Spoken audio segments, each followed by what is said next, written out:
오늘 우리에게 주시는 말씀 로마서 8장 12절부터 17절까지 말씀을 본문으로 읽었고요. 설교의 제목은 빚진 자 영광을 고대하며 살다라는 제목으로 말씀을 나눌 겁니다. 제목이 사실은 조금 약간 모순적입니다. 빚진 사람들은 뭐 주눅 들어 산다, 빚진 자 도망가며 산다, 이래야 될 것 같은데 반대죠. 빚진 자 영광을 고대하며 삽니다. 빚진 자 영광을 고대하며 살다라는 제목으로 말씀을 나누려고 합니다.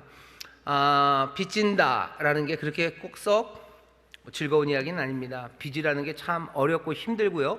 그리고 큰 문제입니다. 여러분들 아시는 것처럼 빚이라는 게 세계적인 문제예요. 세계적인 문제입니다. 소위 말하는 국가 디폴트 이런 거 선포하면서 그냥 거의 나라가 망하는 거죠. 지급을 못 하겠다, 빌린 돈 못 갚겠다고 손들어 버리는 일들이 여기저기서 일어나고, 한때 우리나라가 IMF라고 해서 1997년에 그런 위기로 잠깐 무슨 유동성의 위기가 생겨서 거기까지 훅 내려갔다가 올라온 적이 있습니다. 여전히 그 문제가 세계적인 문제이고요. 우리나라 국가도 국가 부채가 얼마쯤 될 것 같으세요? 1000조가 좀 넘습니다. 1200조 얘기를 하는데 안 놀라시죠? 왜냐하면 1200조가 얼마인지를 몰라요. 그냥 빚이 한 3억쯤 있다 그러면 오 놀라는데 1200조? 그렇죠. 국가는 한 1200조 가량, 1000조가 넘고요. 근데 각각의 집안들이 지고 있는 부채들, 그 빚을 다 합치면 거의 2000조가 된답니다. 놀라는 척 하시는데 얼마인지를 모르시는 걸 제가 다 압니다. 2000조? 어마어마하게 많아요. 어마어마하게 많습니다. 세상이 지금 그런 세상을 살아갑니다. 왜 그렇습니까? 빚을 내는 게 굉장히 쉬워요.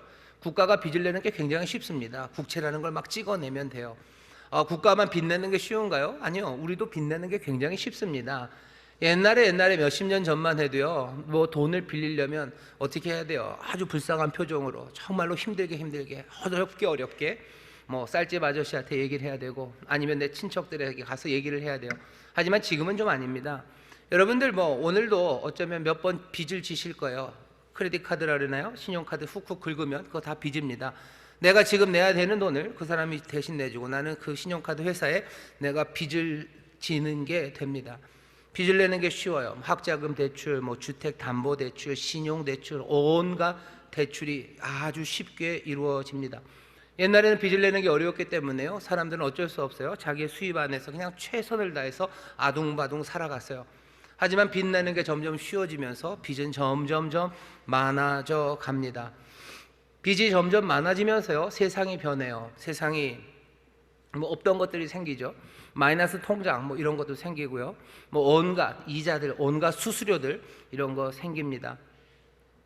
세상만 변한 것은 아니에요. 빚이 세상을 바꿀 뿐만 아니라 빚이 정말 나쁜 것은요, 사람들의 정신을 지배하기 때문입니다. 빚을 내면 그래요. 이상하죠. 원래 그 조폭 영화들 같은 데 보면 대부업체 아니면 사채를 하는 그런 조폭들이 있어요. 조폭 사람들이 옆에 있는 사람들에게는 한 개도 무섭지 않아요. 하지만 빚을 진 사람에게는 이 사람들이 너무너무 무서워요. 얘네들도 알아요. 다른 사람들에게 뭐라고 안 그래요. 왜? 자기가 통하지 않는 걸 알아요. 하지만 빚을 진 사람들, 그 사람들에게는 자기들이 뭘 할 수 있는지 압니다. 그러니 삶을 후들어가기 시작하는 겁니다. 빚은 우리의 정신을 지배합니다. 꼭 조폭, 사채업자 그렇게만 아니어도요, 빚이라는 것이 우리의 삶을, 생각을, 소망을, 그리고 우리의 계획을 하나씩 움직여 갑니다. 요즘 대한민국에는요, 결혼을 했지만 혼인신고를 안 한 사람들이 굉장히 많습니다. 왜 많을 것 같으셔요? 그냥 언젠간 헤어지려고? 그래서 그러는 거는 아니에요. 결혼을 하고 같이 살아요. 심지어 결혼식을 했었어도 혼인신고를 안 하는 이유는 뭐냐면 빚 때문에 그래요. 청년들에게 집을 살 때 주는 정책 금리가 굉장히 낮아요. 한 1, 2%면 결혼 안 한 청년들은 집을 살 때 돈을 빌릴 수 있습니다. 하지만 이 사람들이 결혼을 하면 그다음부터 청년이 아니죠. 그럼 이자율이 달라져요. 이 사람들이 얼마나 계산을 잘할 수 있어요? 그러니까 양쪽에서 주택 산다고 어떻게 해서 돈을 빌려서 낮은 이자로 하고 결혼을 합니다. 그리고는 혼인신고는 못 하는 거예요. 왜? 빚 때문에 그렇죠. 빚이 사람들의 생각을 바꿔놔요. 그리고 삶의 모습을 바꿉니다. 결혼을 했지만 혼인신고를 안 하고 살아요. 그럼 당연히 이혼할 가능성 쉬워지고요. 더 큰 문제는 아이들입니다. 그러다가 아이가 나면 어떻게 할 거예요? 아이가 나면 혼인을 안 했는데 낳은 아이는, 이 아이는 옛날식으로 말하면 사생아입니다. 어디에다가 올려야 되는 거예요? 부부에게는 한 아이가 아니죠. 그러면 그냥 남자 쪽에다 하나를 올리든지, 아니면 그것도 어렵죠. 거기에 대해 설명해야 되니까 자기 부모님에게 그거 귀찮고 어려워요. 그러니 아이 못 낳는 겁니다. 우리나라 출생률이 낮아지는 게 몽땅 다 빚 때문에 청년들에게는 낮은 금리로, 또 결혼한 사람들에게는 그 금리를 다시 제자리로, 그래서 뭐 출산율이 낮아진다고 얘기하는 건 아닙니다만, 지금 말하고 싶어하는 건 빚이라는 게요, 사람들의 생각을 바꿔요. 사람들의 삶의 모습들을 바꿔요. 사람들의 생각을 지배합니다. 빚은 사람들을 끌어다니는 힘이 있습니다. 우리가 무슨 생각을 하든지, 무슨 계획을 세우든지, 아니면 무엇을 희망하든지 간에 빚이 있다는 그 사실 하나가요, 내 판단을 바꿔내고요, 그리고 내가 세상을 보는 내 마음의 색깔을 바꿔놓습니다. 빚이 없을 때는 아름다워 보였던 것들이에요. 하지만 빚이 많은 사람들에게는요, 세상이 원망거리로 보여, 슬픔으로 보여, 허무함으로 보여요. 그리고 분노로 보입니다. 나를 지치게 하는 것들로 만들어요. 맛있는 음식 하나가 우리에게 기쁨이 되지 않아요. 온갖 생각이 빚을 진 사람에게는 그렇게 나타납니다. 그러니 빚이 없기를 바랍니다. 주님께서도 뭐 성경에 그렇게 얘기해요. 너희가 사랑의 빚 외에는 서로에게 아무 빚도 없기를 바란다고. 저도 마찬가지입니다. 빚이 없는 여러분들 되시기를 주의 이름으로 축원합니다. 빚이 없는 여러분 되시기를 주의 이름으로 축원합니다. 빚은 우리를 끌고 가고 우리의 생각을 바꿔요. 그러니 빚 없기를 바라는데, 오늘 말씀은 빚이 얼마나 무서운지를 바울이 알아요. 지금 여기 로마 시대입니다. 로마 시대 빚 잘못하다가는 그냥 쫄딱 망하는 걸로 끝나지 않아요. 노예가 되는 거예요. 지금 우리나라에서는 뭐 연좌제 이런 거 없죠. 그래서 한 사람이 빚을 졌다고 해서 그 뭐 부인이나 아니면 자식이 책임져야 되는 법적으로는 되어 있지 않아요. 하지만 로마 시대의 얘기 다릅니다. 내가 망하면, 내가 빚 져서 내가 그거 못 갚으면 우리 집안이 몽땅 다 그냥 다 종이 되는 거예요. 노예가 되는 거예요. 내 삶이 엉망이 되는 겁니다. 그러니 빚을 진다는 건 굉장히 무서운 일이었던 시절입니다. 지금보다도 더 무서웠던 그 시절에 바울이 뭐라고 합니까? 형제들이여 라고 부드럽게 부르면서 하는 말이 우리가 빚진 자다라고 말해요. 우리는 형제들이여 빚진 자들입니다. 우리는 빚진 자들입니다라는 무서운 이야기를 지금 바울이 합니다. 오늘 빚진 자라는 이야기가 가슴이 덜컹하시는 우리 성도님들도 있으실 거예요. 왜 빚진 자라는 게 얼마나 무거운 일인지, 빚진 사람이 어떻게 조마조마함으로 살아가고, 빚진 사람들이 얼마나 그 삶이 자유함이 없는지를 절감하시는 분들은 우리가 빚진 자라는 이 이야기가 어쩌면 가슴 아프게 마음에 새겨지실 거예요. 아니면 어떤 분들은 아직 빚이 얼마나 무서운지 모르는 그런 뭐 환경에서 이제껏 잘하신 분, 그렇게 살아오신 분들도 있으실 겁니다. 하지만 그런 분들은 조금은 상상을 동원해 주셔요. 빚이라는 게 얼마나 무섭고 얼마나 두려운 이야기인지 여러분들 다시 한번 생각하면서 주께서 바울을 통해서 우리에게 지금 마음에 새기시려는 무거운 이야기예요. 우리는 빚진 자, 여러분들 빚진 사람들입니다. 여러분들, 내가 빚진 사람이라는 걸 모르는 사람과 빚진 것을 아는 사람들, 그 사람들의 삶은 다를 수밖에 없습니다. 우리는 빚진 자들로 살라고 오늘 말씀하셔요. 여러분들, 이 무거운, 어쩌면 이 지워질 수 없는 낙인 같은 이야기를 여러분들 마음에 잘 담아 주십시오. 오늘 슬픈 이야기를 하려는 겁니까? 아니요, 슬픈 이야기 하려고 하는 거 아닙니다. 오늘 설교의 제목이 빚진 자. 예, 맞아요. 하지만 영광을 고대하며 살다. 빚진 자들이 영광을 고대하며 삽니다. 여러분들이 빚진 자임을 다시 한번 먼저 확인하시고 오늘 이 말씀을 들으셨으면 좋겠습니다. 옆에 있는 사람들에게 조용히 하지만 분명하게 주가 전하시는 말씀처럼 전해주셔요. 우리는 빚진 자입니다. 알려주셔요. 우리는 빚진 자입니다. 우리는 빚진 자예요. 형제들이여, 우리는 빚진 자입니다. 빚진 사람들은 누구한테 자기가 빚을 졌는지 알아야 됩니다. 누구에게 빚을 졌어요? 먼저는 육신에게 빚을 짓지 않았어요. 12절입니다. 그러므로 형제들아, 우리가 빚진 자로 돼 육신에게 져서 육신대로 살 것이 아니니라. 육신에게 져서, 그럴 때 이 져서는요, 뭐 싸우다가 지는 거, 야구 게임하다가 지는, 그렇게 지는, 패배하는 게 아니고요, 빚을 지다라는 뜻입니다. 우리는 빚진 자입니다. 하지만 육신에게 빚을 진 건 아닙니다. 그러니 뭐예요? 육신을 따라 살 필요가 없습니다 라는 이야기예요. 우리가 빚진 자로 돼 육신에게 져서 그래서 육신대로 살 것이 아니니라. 우리는 육신에게 빚진 거 아무것도 없습니다. 우리는 빚진 자지만 우리는 육신에게 빚진 거 없어요. 세상에 빚진 거 없어요. 세상의 죄와 악에 빚진 거 없습니다. 어떻게 그렇게 화가 납니까? 죄와 악, 세상이, 그 육신이 우리에게 좋은 것을 준 적이 없기 때문에 그래요. 세상이 우리에게 좋은 거 준 적 없습니다. 우리 빚진 거 아무것도 없습니다. 그 사람들이 우리에게 줬다면 뭔가 악한 걸 던져놓은 거야. 미끼를 줬으면 좋지 우리에게 생명의 떡을 준 적이 없습니다. 우리를 칭찬하고 우리를 격려를 해준 것 같지만 아니에요. 몽땅 다 이용하기 위해서였고 허망한 것이었지 육신이 우리에게 준 것이 없습니다. 여러분들 확인하셔야 돼요. 우린 빚진 자 맞아요. 하지만 우린 육신에 빚진 거 아무것도 없습니다. 그러니 어떻게 해요? 육신에 따라 살아갈 필요가 없습니다. 이상한 사람들 와서 너 나에게 빚이 있다고 이상한 대부업체 사람들이 와서 얘기해도 여러분들이 빚을 갚습니까? 뭐하러? 왜 내가 갚습니까? 내가 걔네들한테 받은 게 없는데 왜 내가 끌려갑니까? 육신에게 여러분들 받은 것 없어요. 여러분들 그러니 육신에게 끌려다닐 필요 없습니다. 그럴 필요 없어요. 내게 주신 생명, 이제 나는 그리스도와 함께 죽었죠. 나는 이제 또 그리스도와 함께 일어났죠. 내게 주신 생명은 누가 주셨어요? 지난주에 뭐라고 들었습니까? 하나님께서 죽을 몸을 살리셨어요. 하나님이 죽을 우리들에게 생명을 주셨습니다. 우리에게 생명 주신 분은 하나님이시지 육신이 우리에게 준 것 없습니다. 그러니 육신 따라 살 생각 안 하셔도 돼요. 사람들을 그렇게 살아야 된다고 말합니다. 아니요, 세상을 향해서 됐다고 얘기하셔요. 니들이 내게 준 게 없는데 내가 왜 너를 따라야 되냐고. 내가 빚진 자는 빚진 자이나 육신에게 빚진 적 한 번도 없다고. 여러분들 세상이 여러분들에게 뭐라 말하든 육신을 따라 살아가지 마시기를 주의 이름으로 축원합니다. 그런데도 만일 육신을 따라 살아가면 어떻게 되는데요? 죽는답니다. 13절입니다. 너희가 육신대로 살면 반드시 죽을 것이로되 영으로서 몸의 행실을 죽이면 살지니. 그럼에도 불구하고 육신을 따라 살면 죽어요. 그냥 나중에 잘못했기 때문에 사형 선고가 내리는 게 아니라 그냥 죽습니다. 요즘 마약이 많이 달라졌습니다. 펜타닐이라고요. 훨씬 더 강력한 마약이 생겼어요. 몇 배, 100배, 200배 얘기를 하더라고요.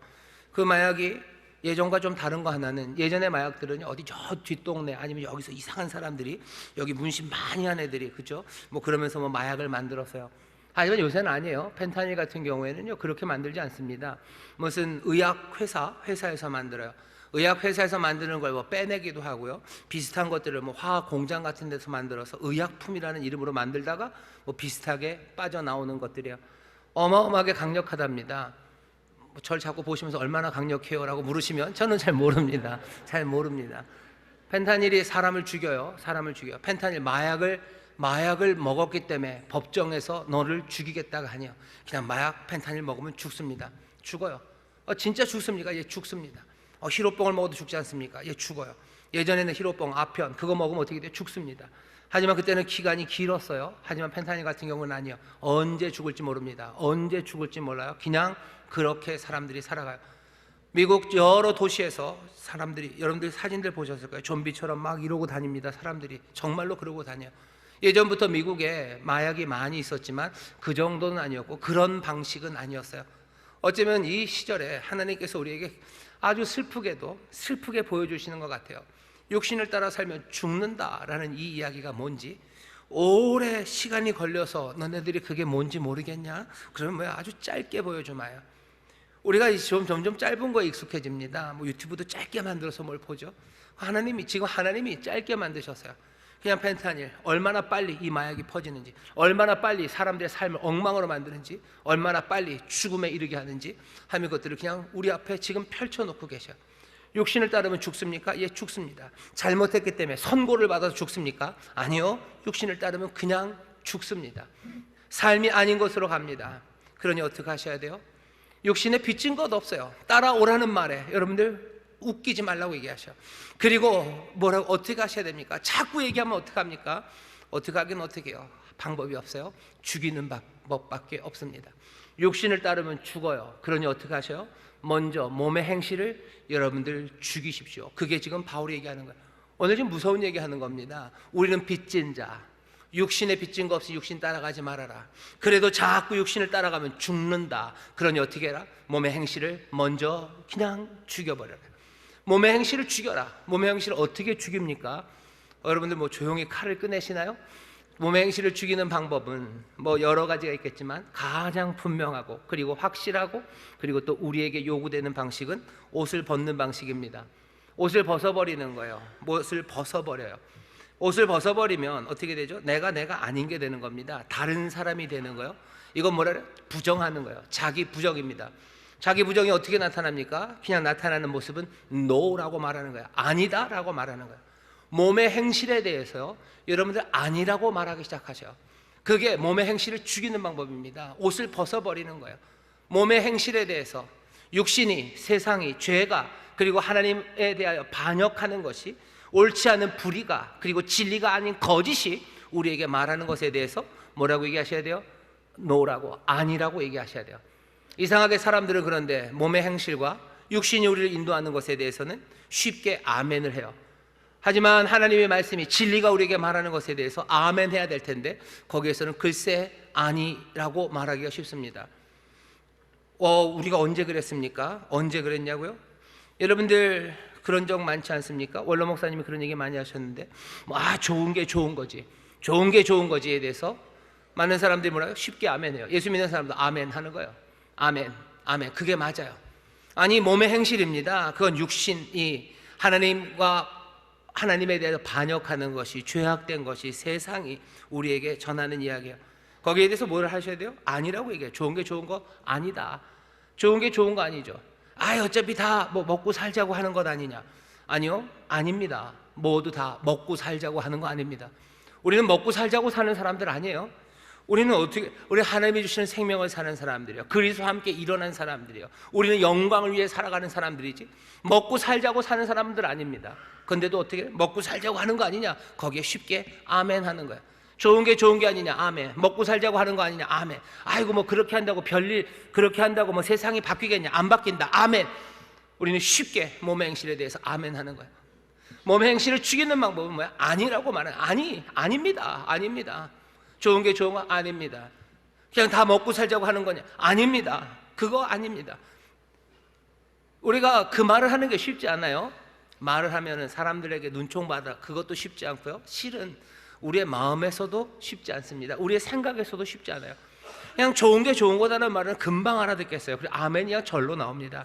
하지만 정말로 올바르고 의로운 게 좋은 일입니다라는 말, 그 말에 쉽게 아멘이 안 나오고요. 우리는 머리가 막 돌아가요. 정말 그런가? 정말 그런가? 뻐걱 하고 나가기 시작하는 거죠. 우리는 빚진 사람이래요. 육신에 빚지지 않았어요. 육신 따라갈 필요도 없고, 따라가면 죽는 그 길을 갈 이유도 없습니다.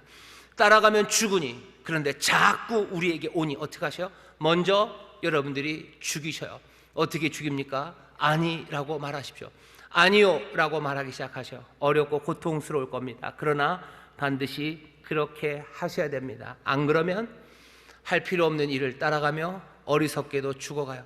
하나님은 우리에게 생명을 주었건만 우리가 죽어가는 겁니다. 얼마나 많은 그런 사람들의 모습이 보입니까?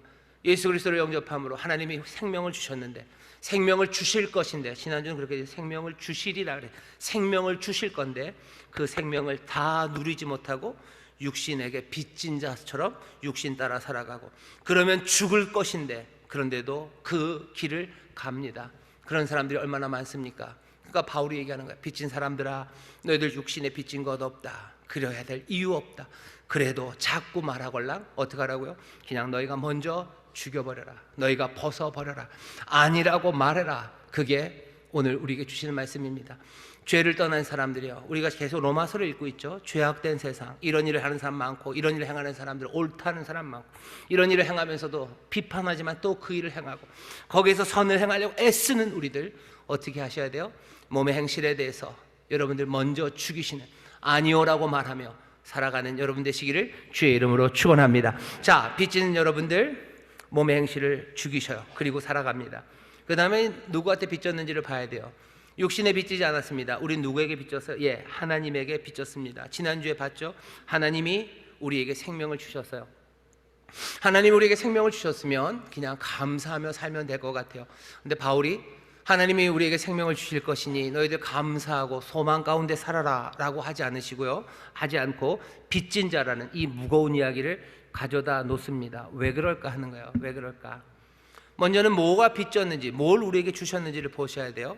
우리에게 주신 건 뭡니까? 우리에게 주시는 건 아들이라고 부르시는 부르심, 우리를 아들로 입양하심입니다.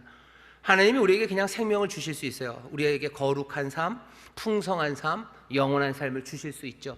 근데 하나님은 거기서 그치지 않으셨어요. 하나님은 우리에게 아들임을 주십니다. 여러분들, 하나님께서 여러분들에게 입양이라는 귀한 선물을 주셨어요. 그러니 여러분들은 빚진 자들입니다. 내가 자격이 있어서 하나님의 아들이 됐다면 나는 빚진 거 아니에요. 내가 받을 거 받았죠. 그냥 깨끗하게 좋은 거래가 있었을 뿐이지 빚은 아닙니다. 하지만 아들이 될 수 없는 우리를 하나님이 아들 삼아 주셨어요. 그럼 이건 빚입니다. 여러분들 빚 지셨어요. 하나님께 어떤 빚? 우리를 입양하신 그 빚을 여러분들이 이제 지신 겁니다. 여러분들 기억하셔요. 나는 빚을 진 사람입니다. 하나님이 나를 입양하셨어요. 도대체 그게 무슨 의미입니까? 오늘 본문을 보면 14절에 무릇 하나님의 영으로 인도함을 받는 그들은 곧 하나님의 아들이라 그랬어요. 하나님의 인도하심을 받는 그들이 곧 하나님의 아들이래요. 하나님의 아들이라고 하나님께서 부르셨던 사람들이 있습니다. 누구죠? 이스라엘입니다. 이스라엘을 하나님의 아들이라고 부르셨어요. 그리고 그리스도를 하나님의 아들이라고 부르셨어요. 잘 생각해 보세요. 이스라엘이 하나님의 아들이라고 부름받을 자격이 있었습니까? 자격 없었어요. 근데도 하나님이 먼저 이스라엘은 내 아들이다라고 하셨어요. 이스라엘은 내 아들이다. 뭐죠? 아브라함에게 그런 적 있으세요? 아브라함에게 너는 내 아들이라 그런 적 없으세요? 뭐 없어요. 근데 언제? 출애굽기 4장 22절 그 애굽의 노예로 살았던 그 이스라엘 향해서 하나님이 뭐라 그러셔요? 너는 내 아들, 내 장자, 내 맏아들이다. 애굽의 바로에게 가서 말해라. 이스라엘은 내 맏아들, 내 장자라고 말하라고 놀라운 이야기를 시작합니다. 하나님께서도 우리에게 어떤 선물을 주셨어요? 하나님이 우리를 아들이라고 부르기 시작하신 거예요. 우리가 아들입니까? 아들입니다. 도대체 아들이라는 거, 아들이 되었으면 그 빚은 어떻게 갚습니까? 잘 보셔요. 애굽에서 하나님이 이 사람들을 끌어내셔. 왜 끌어내셔요? 불쌍해서? 아니요, 그냥 불쌍해서 아닙니다. 이유는 뭐예요? 이 사람들이 내 아들이라서요. 내 아들, 내 장자를 애굽은 붙잡고 있으면 안 돼요. 왜? 내 장자는 뭐 해야 돼요? 내 유산, 내가 그들에게 줄 그 땅을 차지해야 되는 거예요.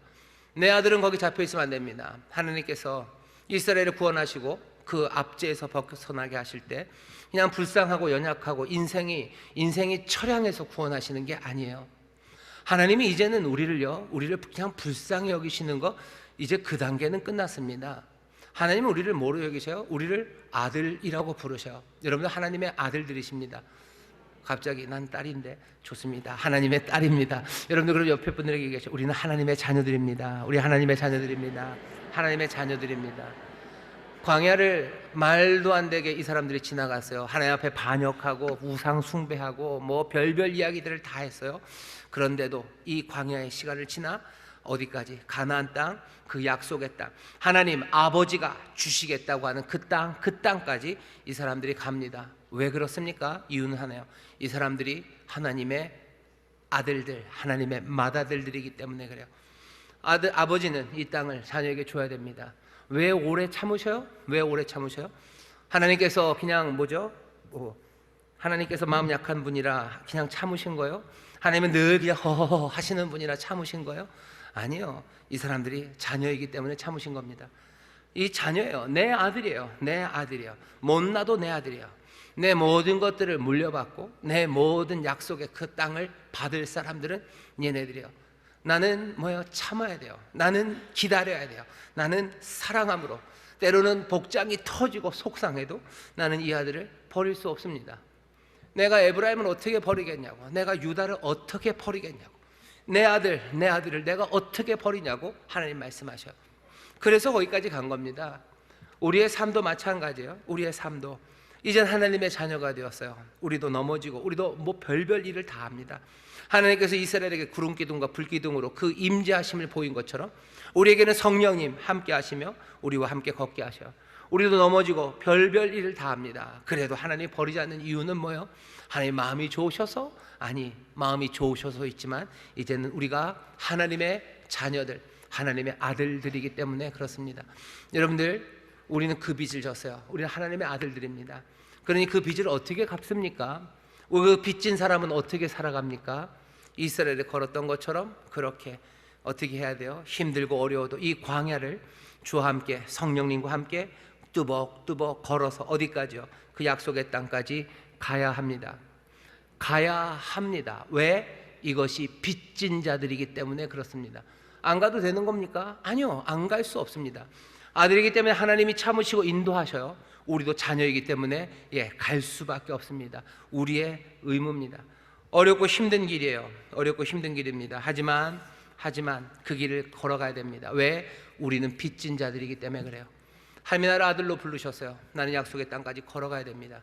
빚진 사람들, 우리는 종의 영을 받지 않았어요. 이스라엘에서도 광야 그 시간에서도 종의 영, 종의 정신, 종의 마음을 받은 사람들이 있었어요. 그 사람들은 자꾸 애굽으로 가려고 합니다. 애굽으로 가려고 해요. 왜 애굽에 가죠? 애굽에 가는 게 훨씬 더 편해요. 그게 쉽습니다. 그게 그냥 마음 편하게 살 수 있는 거예요. 광야를 살아가고 가나안으로 가는 건요, 그건 싸워야 되는 길이고요. 그건 긴장해야 됩니다. 애굽은 편해요. 그냥 소망 없이 살면 되는 거죠. 하나님의 것을 누릴 생각 없이 살면 되는 거죠. 하나님의 임재 그 앞에 두려움 없으면 되는 거죠. 내 삶의 변화 그러고도 꿈 안 꾸면 됩니다. 그냥 늘어져서 살면 돼요. 종의 정신, 종의 영을 받으면 그렇게 삽니다. 하지만 아들은 달라요. 우리는 아닙니다. 우리는 어떻게 살아야 됩니까? 그 반대가 되겠죠. 우리는 훨씬 더 긴장하며 살아야 돼요. 여러분들 빚진 자로 살아간, 내가 하나님의 아들이 되었어요. 나는 그 빚을 졌습니다. 그 빚을 져서 산다는 건 의무예요. 여러분들 긴장하면서 살아야 되는 게 우리 의무입니다. 이 광야를 싸우면서 나가야 되는 게 우리 의무예요. 하나님의 영이 우리와 함께 하시니 그것을 두려움으로, 떨림으로 그 말씀에 순종하며 살아가는 게 우리 의무예요. 바울이 말하려고 하는 말은 뭐예요? 빚진 자다라는 것. 빚진 자가 얼마나 묶여 있는지를 아는 거예요. 하나님의 은혜가 우리에게 왔어요. 그러니 우리는 마음껏 삽니까? 아니, 은혜가 왔으니 우리는 빚진 자라는, 하나님의 자녀가 됐으니까 만판으로 살면 됩니까? 아니, 하나님의 아들 삼으신 그 은혜에 우리가 빚진 자다. 그러니 그 아들로서 살아가는, 종의 영 아니라 아들의 정신으로 그렇게 살아가는 것, 그것이 우리의 의무라는 이야기를 하는 거예요. 어떤 사람들은 하나님께서 우리에게 생명을 주실 거니 우리는 그 은혜를 기다리며 그냥 느긋하게 살면 된다고. 예수의 사람들 중에 느긋하게 살아간 사람은 한 명도 없습니다. 아니, 많은 사람들이 느긋하게 살아간 것 같지만 아니요, 아무도 그렇지 않습니다. 하나님이 주시는 평강을 누리며 살았지만 누구도 긴장 없이 살아간 사람은 없습니다. 왜? 빚진 자들이기 때문에 그래요. 내가 하나님의 자녀가 되었다는 것, 내가 하나님의 자녀가 되었다는 것, 내가 빚진 거예요. 빚진 사람이, 그런 사람이 있어요. 빚지고도 그냥 만판으로 살아가는 사람들이 있습니다. 그런 사람들은 내버려 두고, 그런 사람들은 종의 영을 받은 거지 아들의 영을 받은 건 아니에요. 정말로 하나님의 은혜를 누리는 사람들, 내가 하나님의 자녀니, 여러분 빚진 사람들입니다. 빚진 사람들은 어떻게 해요? 밤에 발 뻗고 잡니까? 발 뻗고 못 잡니다. 그렇게 긴장하며 사는 겁니까? 긴장하며 삽니다. 그렇게 험하게 살아가는 겁니까? 험하게 삽니다. 애굽에서 가나안으로 가는 길은 늘 그렇습니다. 이 땅에서 악을 행하고 그냥 육신의 소욕을 따라, 몸의 행실을 따라, 몸의 행실에 대해서 아멘하고 살면 그냥 나태하게 살아가면 돼요. 흘러가는 대로 살아가면 돼요. 세상이 말하는 대로 고개 끄덕이며 살아가면 돼요. 하지만 나를 하나님의 자녀 삼으신 그 은혜에 내가 빚을 져, 내가 하나님에게 빚진 자라면 나는 그렇게 살아갈 수 없는 겁니다.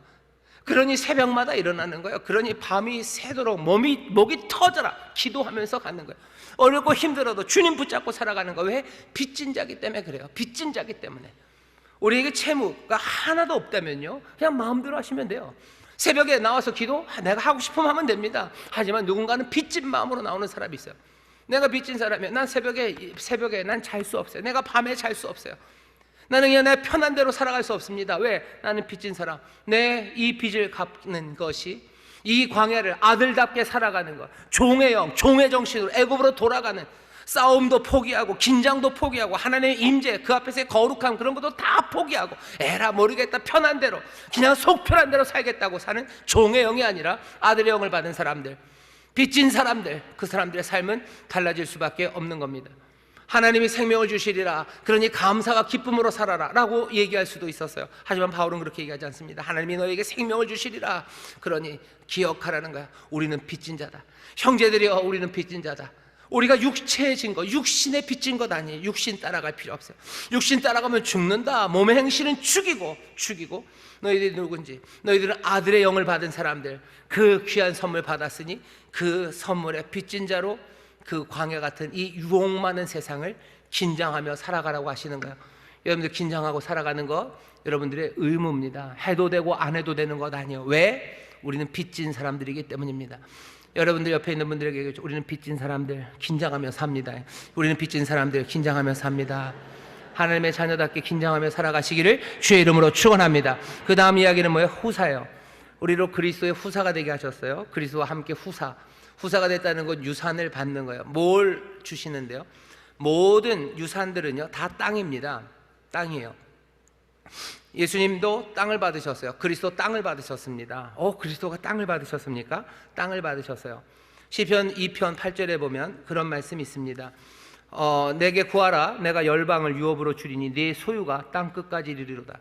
땅 끝까지 다 네 거다. 시편 2편 8절이 그래요. 7절은 뭔데요? 너는 내 아들이다. 내가 너를 아들로 불렀다. 그리스도 메시아 하나님의 아들은 세상 모든 땅 끝까지 모두가 다 그분의 소유입니다.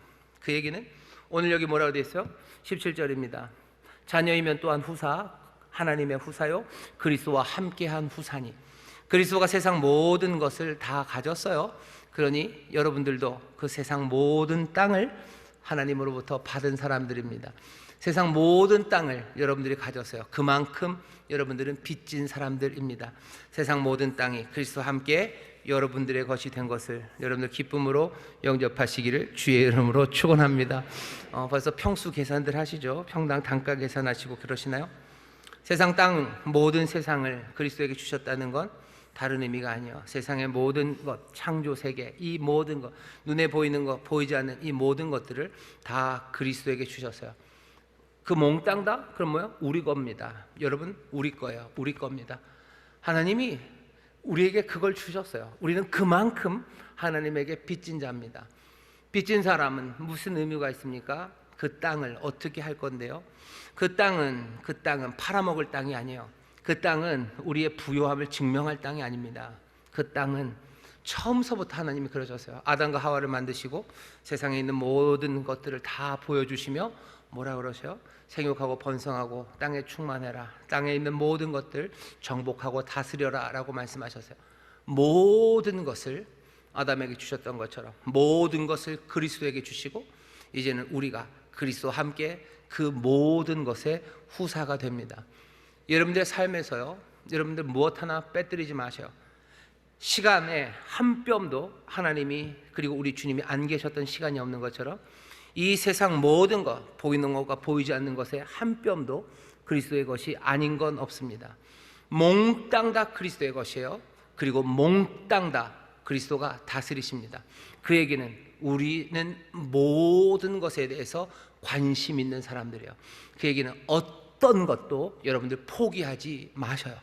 모든 세상이 여러분들의 것입니다. 어떤 것도 포기하지 마셔요. 에휴, 우리 남편은 포기. 아니, 남편 포기하지 마셔요. 아무리 봐도 우리나라 정치는 포기. 아슬아슬하죠. 어떤 것도 포기하지 마셔. 이 세상의 문화 포기. 아니요, 어떤 것도 포기하지 마셔. 몽땅 다 그리스도에게, 땅 끝까지 그리스도에게. 그러니 우리의 삶도요, 모든 것을 다 품고 살아가는 사람입니다. 이거 너무 힘들고 어려워서 어떻게 삽니까? 맞아요. 우리가 시시콜콜이 모든 걸 다 알 수도 없어요. 하지만 우리의 마음은, 그리고 우리의 생각은요, 우리가 다 미치지 못해요. 내 발이 거기를 다 밟지 못합니다. 그래도 내게 주신 것, 이 모든 세상이 하나님이 그리스도에게 그리고 나에게 주셨음을 아는 사람들, 그 사람들은 삶의 태도가 달라져요. 여러분들 관심을 여기저기 끄지 마셔요. 관심 가지셔.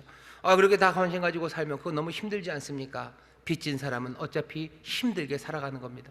그만큼 빚을 졌으니 어떻게 해요? 그 빚을 따라 살아가는 거예요. 그 빚을 감당하게 하십니까? 성령님이 우리를 감당케 하셔요. 성령님이 감당케 하시고 함께 감당케 하셔요. 그러니 나라 민족을 위해서 기도하는 거예요. 우리가 뭐라고 나라 민족을 위해서 기도합니까? 모든 땅을 주셨기 때문에. 왜 우리가 모로코를 위해서 기도합니까? 우리에게 그 세상을 주셨기 때문이야.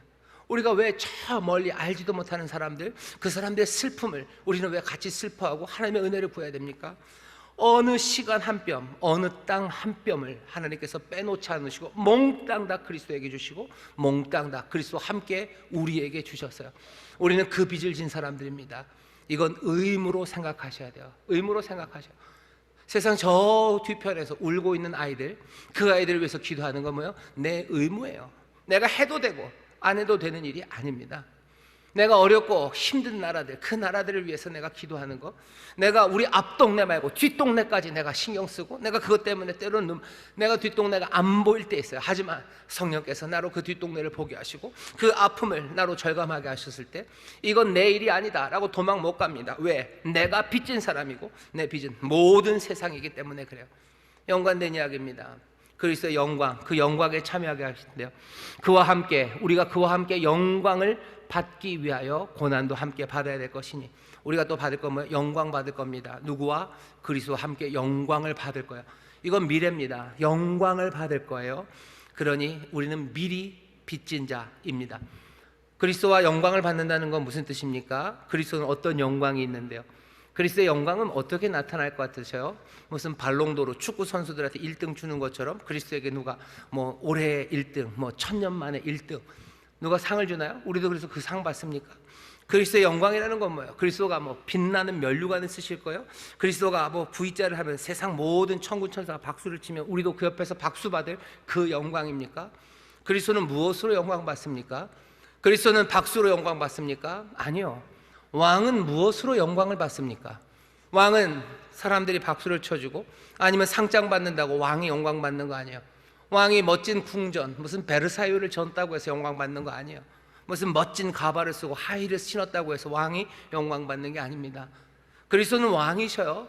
세상의 모든 권세를 다 잡으시고 한 뼘도 남김없이 모든 세상을 다스리시는 왕 그리스도가 영광 받으시는 건 딱 하나예요. 그 다스리심, 그 귀하신 통치가 온전해지는 것, 선하신 하나님의 뜻을 완벽하게 이루어가는 것, 정말로 그 의가 하수같이 흐르고 하나님의 은혜가 충만한 샬롬 가득한 세상을 만드는 것, 그것이 그리스도의 영광입니다. 그리스도는 그렇게 영광 받으실 거예요. 그리스도는 그렇게 영광 받으실 거예요. 슬픈 사람들의 삶에 가득가득 기쁨을 채우시며 그리스도는 영광 받으실 거예요. 아무도 구해낼 수 없었던 인생들을 그 그리스도가 그 능력으로, 그 왕이 건져내심으로, 그 삶을 제자리에 세워놓으심으로 뭐예요? 그리스도는 영광 받으셔요. 왕은 그렇게 영광 받습니다. 우리도 그리스도와 함께 영광을 받는다고 돼 있어요. 우리도 그 영광 받습니다. 우리는 그것에 미리 빚진 사람들입니다. 그러니 우리는 어떻게 살아가야 돼요? 빚진 자, 그 영광을 고대하며 살다요. 우리도 그리스도와 함께 우리의 삶에 어떤 땅 한 평도 남김없이 그리스도의 선하신 통치 안에서 아버지의 뜻이 이루어지는, 생명을 얻되 더 넘치게 얻는 슬픈 사람들에게 기쁨이, 그리고 낙심한 자들이 소망으로 일어서게 되고요, 가난한 자들이 부욕해 되는 그 놀랍고 아름다우신 하나님의 선하신 뜻이 이루어지는 그 일에 나는 그리스도와 함께, 나는 그 일을 이루는 것, 그것이 나 빚진 자가 나의 의무로 해야 되는 일입니다. 내가 그 일에 해도 되고 안 해도 된다, 천만에 우리는 빚진 자예요. 그 영광을 우리에게 주실 거예요. 그 영광을 우리가 약속받았어요. 그러니 우리는 미리 당겨서 빚진 자입니다. 그러니 지금 그 영광을 고대하며 나는 이 일에 의무로 달려나가는 거예요. 어떤 사람들은, 예수 믿는 사람들은 하나님께서 은혜로 생명을 주셨으니 그 은혜, 그거 누리면 된다고, 그냥 뭔가를 해야 된다고 말하는 것, 뭔가를 해야만 한다고 말하는 것, 그건 은혜를 부정하는 거라고 얘기해요. 그런 사람들이 늘 인용하는 게 바울입니다. 아, 바울을 봐라, 뭐 예수님은 하나님의 나라 그러면서 뭔가를 행동하라고 하지만 적어도 바울은 은혜를 말하지 않냐, 행동 그런 거 아니고 은혜로 구원받는다고 하지 않냐. 오늘 바로 그 바울이 지금 뭐라고요? 우리는 빚진 자라고. 형제들아, 우리는 빚진 자라고. 빚진 사람은 어떻게 해야 되는 거예요? 의무 덩어리입니다. 우리에겐 의무가 있어요. 아들로서 살아갈 의무, 온 세상 남김없이 참견해야 되고 가슴에 담아야 될 의무, 그리스도와 함께 그리스도의 그 영광, 왕의 다스림, 세상의 변화, 그것에 내가 의무로 빚진 자로 긴장하며 떨리며 밤잠 못 자며 내가 그 앞에 달려가야 될 그 의무가 있는 겁니다. 내가 이 일을 함으로써 내가 하나님의 은혜를 얻는 게 아니야. 이 일을 함으로 내가 하나님의 선물을 받는 게 아니야. 내가 그 은혜와 선물을 이미 받았으니 나는 빚진 자입니다. 나는 빚진 자로서 나는 그 영광을 고대하며 살아갑니다. 나는 그 빚진 자로서 아들답게 그 약속의 땅을 향하여 어려워도 한 걸음 한 걸음 온 마음을 다하여 걸어가고, 내가 부족하고 연약해도 세상 어느 것 하나도 내가 버리는 것 없이 소망 가운데 믿음으로 기도하고 또 바꾸기 위해서 몸부림치며 걸어갑니다. 우리는 빚진 사람들이요. 오늘 여기 있는 이 말씀, 빚진 자, 영광을 고대하며 살다, 이게 우리의 삶의 모습입니다. 그리고 이 삶을 성령이 도우시고 성령으로 말미암아 이 삶을 성공적으로 살아가게 역사하십니다. 여러분들 의무가 있다는 것에 대해서 여러분들 괴로워하지 마셔요. 빚진 사람이라는 말, 빚진 자라는 말에 먼저 기죽지 마셔요. 우리에게 빚을 내주신 이가 누군지 보셔요. 우리가 받은 게 뭔지 보셔요. 그것에 빚진 자로서 살아가는 삶에 성령이 도우실 거고, 우리를 그리스도의 영광, 그리스도와 함께 영광을 받는 삶, 그 삶으로 우리를 부르셨어요. 긴장하십시오. 긴장하셔요. 밤에 잠 못 자는 게 맞아요. 두렵고 떨리는 마음으로 내가 마땅히 해야 할 바를 찾는 게 맞아요. 그게 은혜를 무시하는 게 아니라 은혜가 우리 가운데 임하였음을 인정하고 모셔드리고 환영하는 삶의 모습입니다. 빚진 자로 살아가시기를 주의 이름으로 축원합니다. 주의 이름으로 축원합니다. 기도하겠습니다. 하나님께서 우리에게 생명을 주시니 우리가 감사와 기쁨으로 살아가야겠으나, 하나님께서 우리에게 생명을 주시니 우리에게 아들 되게 하시고 세상 모든 땅을 우리에게 주시고 그 그리스도의 영광, 그 영광을 받게 하시니, 주여 이제 빚진 자로, 정말로 빚진 자로 한 걸음 한 걸음 우리가 해야 할 그 일을 감당하며 나가는 하나님의 사람들 되기를 원합니다. 성령님 우리를 도와주옵소서. 감사드리며 예수님 이름으로 기도하옵나이다. 아멘.